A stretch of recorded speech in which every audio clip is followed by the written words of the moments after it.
Welcome back to our third episode of the new series of the podcast. This week we'll be talking about the Day for Elimination of Violence Against Women. That day is held on the 25th of November, and it's a call for global action to increase awareness, promote advocacy, and create opportunities for discussion on challenges and solutions. Since the pandemic started, domestic violence has risen to new heights and has become an epidemic within an epidemic because it has exacerbated conditions that too often lead to violence.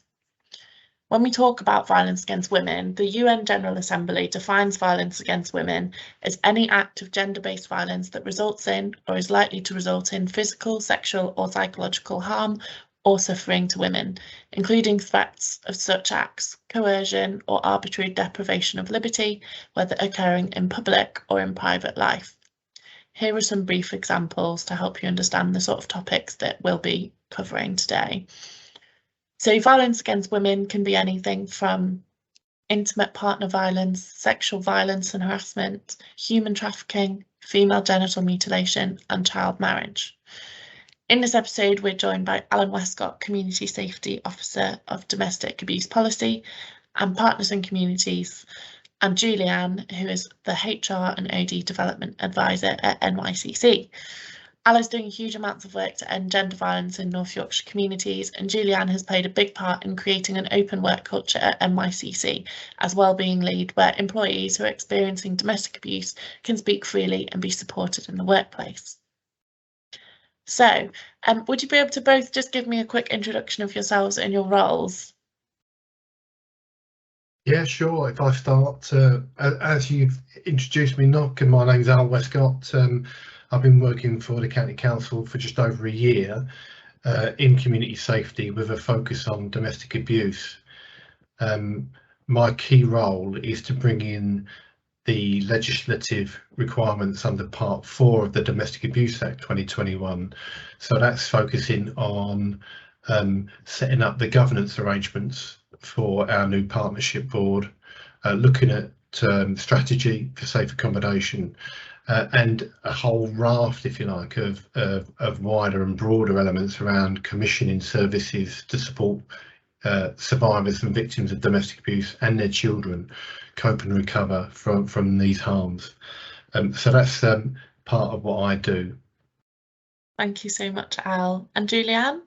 Hi, yes, my name's Julie-Ann and I'm the HR and OD Development Advisor at the Council, and my focus of work is about workplace wellbeing. So you may have seen communications on Yammer and on the intranet on Wellbeing Wednesdays and health promotions and different ways of getting messages out to people about workplace wellbeing, and domestic abuse falls under that sort of category of looking after our people. Thank you so much, both of you, for joining us. So I'm just going to start with the first question. This one is actually aimed at you, Al. So I think it would be really helpful to understand what sort of issues that we're tackling as a county. And I wondered if you could tell me about some of the projects that you're working on and some of the specific challenges within that you're facing. Yeah, thank you, Nock. I think from my role and some of the exposure I've had to our arrangements, commissioning arrangements with IDAS Foundation and Halo are some of our service providers. We really see at the moment, certainly in the last 6 months, some real key factors coming in from some of our case studies that our service providers have given us. And what we see and what we've been focused on is mental health and the cost of living, both for adults and children who are affected by domestic abuse, because as you know now, under the Domestic Abuse Act, young people, children, are in their own right victims of domestic abuse, having experienced those harms in the relationship. So the key thing that we see coming through in terms of the voice of victims in our case studies is that impact of cost of living that's having an adverse effect on the relationships of ex-partners, partners, forcing those to flee domestic violence. We see people really struggling with the financial reduction in wages, etc. And this is having a real adverse impact on those relationships. We also see perpetrators of domestic abuse using that cost of living to have control over finances, and thereby that controlling coercive behaviour. We also see children that are affected by domestic abuse really suffering trauma in those relationships, but it's actually getting that right and proper support to those young people in a timely fashion that is very difficult in the current climate, with some of the backlogs that we see in service provision. So they're the key two things that we see. And also within refuge, we have because our refugees service the region, and we see people fleeing from other regions into our refuge. We see a very much different diversity within those communities to what we would see generically across North Yorkshire. As such, we have additional support from some of our marginalised or minoritised support schemes like Halo that come in and provide key relevant support for some of those communities. I think it's somewhere in the region of 25% visible marginalised communities within our refugees, which is very different to those across North Yorkshire, the geography as a whole. And what we do as a county council, we, as a result of the new burdens funding that's come through from central government, we've created a number of pilot testing processes, if you like, to support some of our marginalised communities.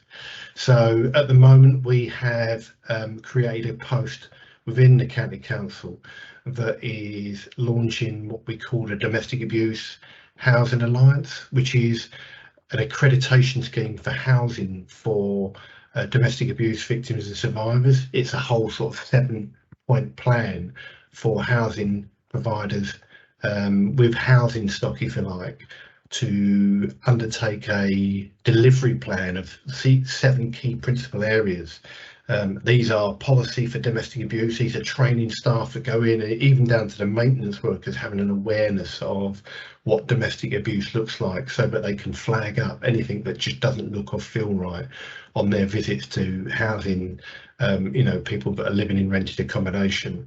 It also talks about having a strategic awareness within teams of domestic abuse, setting up steering groups, and that anti-racist approach to housing across the whole piece. And this is something that we are looking to introduce across North Yorkshire as an entire county. We're also focusing on what we call a strategic needs assessment of our safe accommodation. So we've brought in an external provider to do that piece of work, undertake a real understanding of data, of what we know about people that come into service and those that can't access service. And it will also feature a number of surveys for victims, survivors, even through to young people and those at harm. So it's a real key, in-depth piece of work, which will also include a high number of one-to-one interviews with frontline operational staff to get a real feel for what we currently offer in North Yorkshire, and actually what we need to take us forward to support and keep safe all of our communities, to give real parity of service across North Yorkshire as a whole. Some of the work that we've actually got started with one of our housing support teams across our traveller communities is a community support pilot, where we have a member of staff that is looking to build trust with some of our marginalised communities and create space for children and females within that community to come forward and understand what healthy relationships are really about, and provide support for finance, etc., to understand really what's going on, and then provide that advocacy support for those within those communities. So these are some of the key things we're doing. We're doing the DAHA, we're doing the pilot within some of our traveller communities, and we're also focusing some of our sort of management of existing service around children's mental health, adult mental health, to understand, you know, some of the real gaps that we may have in service, so that we can sort of plug those when we go forward through to our next domestic abuse joint strategy. So see, they're the key things that I would probably focus on, Knock, within relation to that question. Thank you, Al. I mean, it sounds like you and your team are doing absolutely huge amounts of work within North Yorkshire, and it's really interesting to hear how you're talking about you know, people actually coming to North Yorkshire as like a safe haven away from wherever they may be coming from, whether that's different counties in the area, and how we can, you know, we're not only looking at supporting the North Yorkshire community, but those other communities as well, which might have more heightened, you know, minorities within that as well.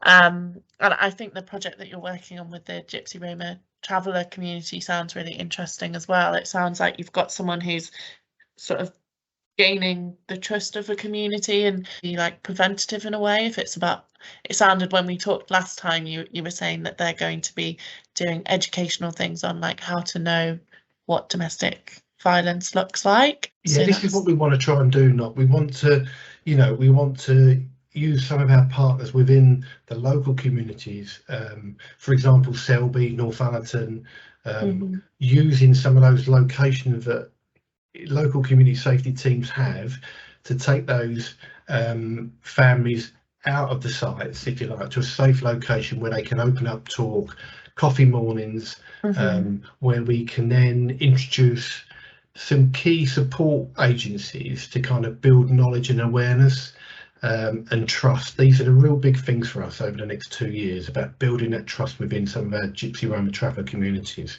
and learning some of the lessons, because we're not always going to get this right, but we want to learn from that, and then, you know, with an opportunity perhaps to expand that service going forward. But I think at the moment this is really, you know, testing the water, understanding the needs of those communities, gaining that trust, and then providing support where, do you know what, where we think that's needed. Yeah. I mean, it's fantastic, and I feel like a lot of people who maybe be listening to this podcast aren't actually aware of the work that we're doing for the North Yorkshire community. So I think a lot of people find that really interesting. I just want to move now more into, obviously you've talked about what we're doing for the community and the services that we're providing, but I want to come now to Julie-Ann and ask, as I know that much of your work is actually focused on the employee wellbeing side, so you're looking at actually the NYCC in a community and how we can provide support for our staff. Now, you did a lot of work on the domestic abuse charter last year, and I'm wondering if you could briefly tell us a little bit more about this. Yeah, no problem, Knock. The domestic abuse charter is something that was brought about because it was a topic that doesn't often get spoken about openly. You know, it's one of those topics that people feel uncomfortable with. Managers might not know how to handle it. Employees might not want to talk about it with their manager or with anybody who might not be able to understand or help, and people might not know what the signs are. So one of the reasons for creating the domestic abuse charter was to try and raise awareness, to try and ensure that NYCC staff know that we are committed to supporting them in whatever way we can, and to pointing them in the right direction for the right support for them. There's no expectation that anybody becomes an expert on domestic abuse, far from it. You know, we're not expecting that of people, but what we're doing is raising that awareness so people could spot the signs, perhaps start that conversation. So the domestic abuse charter was created using some support from Unison. Unison have a domestic abuse policy. We decided not to go down the route of a policy, but to go down the route of a commitment, which we felt gave us more flexibility to be able to, you know, spread that further wide, you know, when coming to LGR, to have everybody signed on board to a charter rather than a strict policy. We wanted it to have some flexibility. So that is a commitment that is signed by Unison and by Justine Brooksbank on behalf of NYCC, which, you know, the charter itself gives a brief, you know, gives information about domestic abuse, definition, etc. But it also sets out that NYCC will support staff, will point people in the right direction, and will be always looking to improve the way that we support staff. So it's about not just a commitment of a standpoint in time, but to look ahead. Fantastic, thank you. And I know that that is more information on that is available on the intranet, so I will link in the notes to this show, so that anyone that wants to read more about the charter can do so there. Thank you. Thank you. And then this one could be for either of you, really. I think you've both been working on a full guidance document about gender-based violence in North Yorkshire, and I know that it's due to be published in the next couple of weeks. Could you explain what sort of information this will include and how it's going to help people? Yeah, sure. I mean, the domestic abuse guidance, I've had a lot of support from Allan on this in terms of having a look over it, making sure that what we're saying is the right thing, that we're pointing people in the right direction, that the resources are all up to date and things like that. So it's been really great to have that support. It's quite a long document, but it's easy to navigate. It's designed so you can click through to different sections that are interested. You can click through to different support sections of what kind of support you're looking for. So basically, we've got some facts and some statistics about domestic violence to give people that full picture of what it actually looks like nationwide as well as, you know, locally. There is an email address for people to use, which sends you through to someone in Allan's team who can then signpost people in the right direction. So that's a really good option as well for people to do.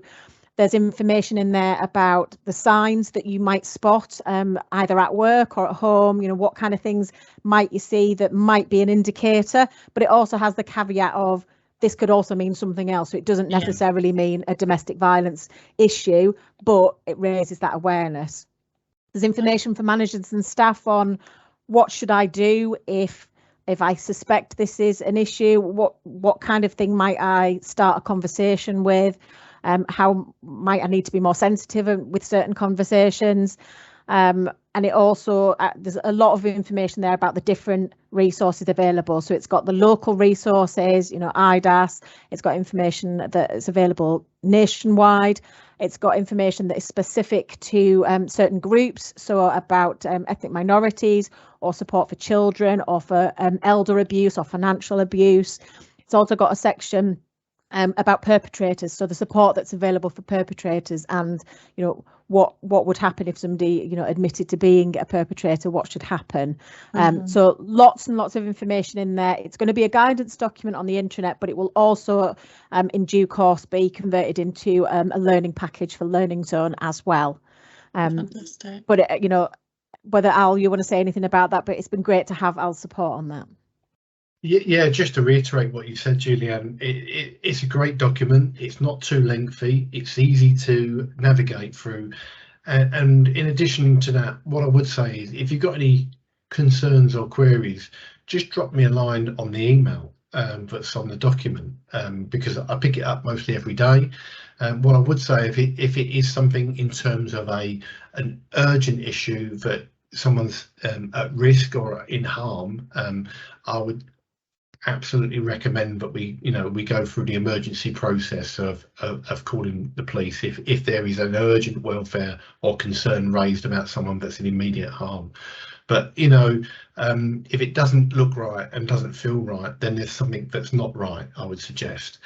Whether it's domestic abuse, you know, that depends on a number of factors. But what I would say is I'm here to help. Like Adette on that line, we'll pick it up normally, you know, the following working day or the same day, and we'll make contact with you just to talk through what the options are, and if necessary we'll get some support from IDAS or another specialist agency. But they're all here, they all provide an amazing service for us. And we also have, which you can access via the IDAS website or the North Yorkshire County Council website, we have a whole programme of training now across the partnership for professionals around domestic abuse, and there's 10 modules, all virtual, that you can book onto yourself with your line manager's support, that are, you know, as I said, are provided by IDAS, and they go through a whole range of different types of concerns and issues that may come around from domestic abuse.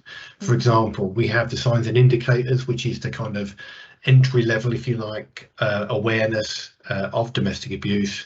through to dealing with older people, dealing with those with substance misuse and alcohol, young people, trauma, and coercive and controlling behaviour.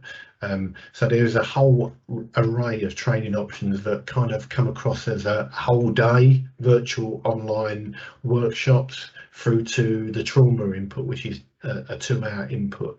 They are in huge demand, but I would suggest that anybody that is front facing that or a manager that wants some support and understanding around domestic abuse, get yourself onto one of those training events, because they are absolutely outstanding. The feedback is immense in terms of what we're delivering, and that will continue until March 24. So there's lots and lots of opportunities. They will be released quarterly, just to make sure that people are getting booked on in a timely fashion rather than just putting too far in advance. So we want these courses booked in full as we go through each quarter, and the first quarter was every module was full across the partnership.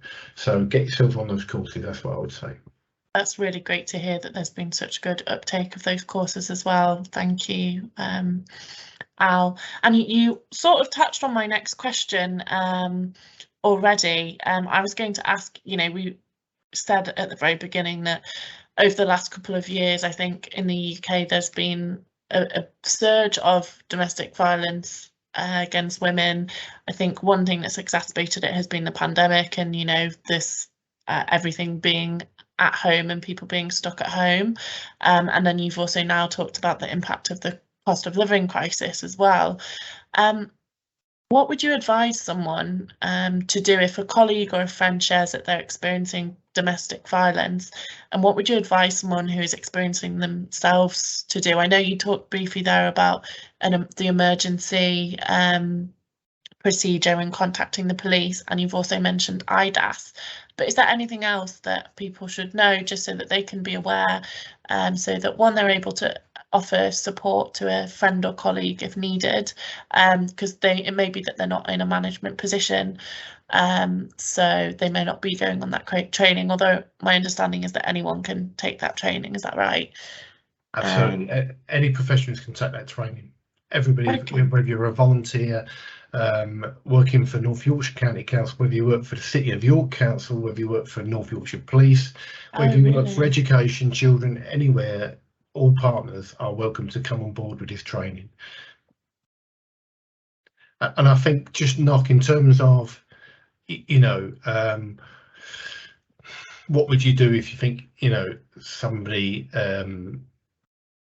was suffering domestic abuse or was seeking some advice? What I would say is my first port of call, if you're seeking advice around domestic abuse, is to either make contact via telephone with IDAS, our service provider, or if you're not in a position or you don't wish to speak to someone directly, we also have a virtual sort of online chat facility for people to make contact with IDAS to seek support and advice.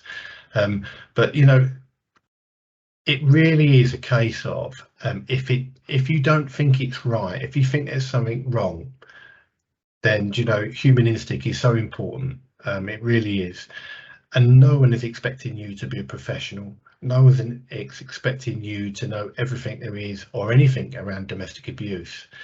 But it's about being that ally to that individual that's reaching out or that needs support. And I would suggest IDAS, the website is so informative. It gives you so much information. It's a friendly, easy, accessible website to use.